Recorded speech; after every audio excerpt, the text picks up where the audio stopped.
একটা মহিলাকে আরশের উপর থেকে আল্লাহ সালাম জানিয়েছেন, ওই মহিলাটাই আমার নানি খাদিজা।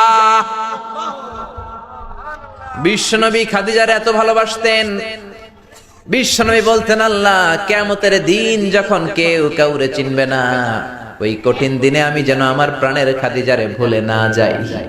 খাদিজা ইন্তেকালের পরে বিশ্বনবী নিজ হাতে দাফন কাফন করলেন, কবরের সামনে দাঁড়িয়ে দোয়া করলেন। দোয়ার পরে সব সাহাবীরা ঘরে ফিরে যায়। আবু বকর বললেন, নবী চলেন ঘরে ফিরে যাই, দাফন শেষ, কাফন শেষ, দোয়াও শেষ। বিশ্বনবী বললেন, না আবু বকর, আমি যাব না, তুমি যাও, আমি কবরের সামনে দাঁড়িয়ে থাকবো।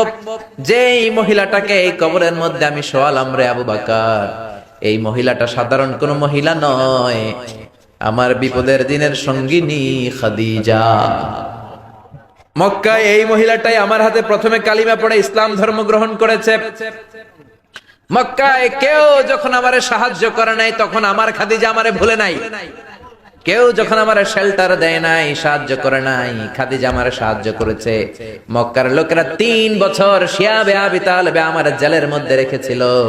আমার কলিজার টুকরা বিবি খাদিজা ওই জেলখানার ভিতরে আমার সাথে ছিল। আবু বকর, তোমার মনে চাই তুমি ঘরে ফিরে যাও, আমি এখানে দাঁড়িয়ে থাকবো। আমি দাঁড়িয়ে দাঁড়িয়ে খাদিজার কবরের 3টা প্রশ্নের জবাব আমি বিশ্বনবী নিজে দিয়ে তারপরে ঘরে ফিরে যাব রে আবু বকর।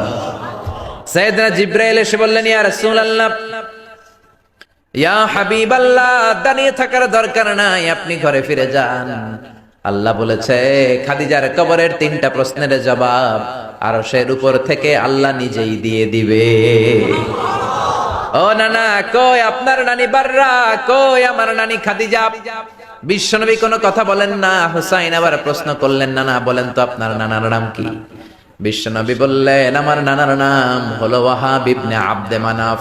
হুসাইন বলে, নানা আপনার নানা ওয়াহাব রে কে চিনে? কেউ চিনে না আপনার নানারে। আর আমার নানারে চিনে না এমন কোন মানুষ পৃথিবীতে নাই, ঠিক না? আমার নানার উপরে দুরূদ পড়ে না এমন কোন মানুষ পৃথিবীতে নাই। আমার নানার প্রশংসায় পঞ্চমুখ নয় এমন কোন মানুষ পৃথিবীতে নাই। আমার নানারে মাছে চিনে, গাছে চিনে, জিনেরা চিনে, ফেরেশতারা চিনে, পাখিরাও চিনে, ঠিক কি না? আমার নানা হাউজে কাউসারের মালিক, আমার নানা শাফাতের মালিক। আমার নানা শুধু মানুষের নবী নয়, জিনদের নবী নয়, ফেরেশতাদের নবী নয়, আমার নানা সব নবীদের নবী, ঠিক কি না? আমার নানার নাম হলো, পড়েন, মুহাম্মাদুর রাসূলুল্লাহ সাল্লাল্লাহু আলাইহি ওয়াসাল্লাম। এই হলো আমার নানা। এবার বলেন, কে দামি?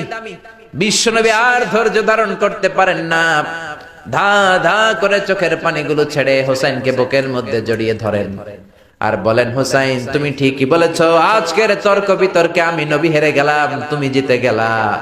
আসলে আমি নবীর চাইতে তোমার দাম আল্লাহর কাছে কোটি কোটি গুণ বেশি।